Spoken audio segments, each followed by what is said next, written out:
5. আলিপিরিতে শ্রীবাড়ি পাদপদ্ম। ভেঙ্কটেশ্বরস্বামী foot icon.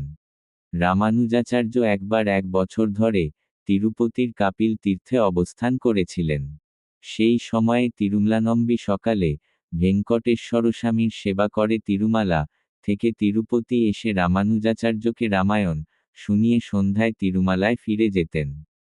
তবে দুপুরে ভেঙ্কটেশ্বরস্বামীর দর্শন না করতে পারায় তিরুমলানম্বী বিচলিত হয়েছিলেন।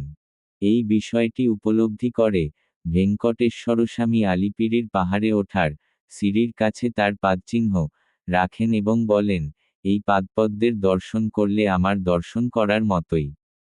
তিরুমলানম্বী অত্যন্ত আনন্দিত হয়ে প্রতিদিন দুপুরে সেই পাদপদ্মের পূজা করতেন। এই আলিপিরির শ্রীবাড়ির পাদালু ইস্কন মন্দির থেকে 1 কিলোমিটার দূরে এবং রেলওয়ে স্টেশন থেকে 4 কিলোমিটার দূরে অবস্থিত।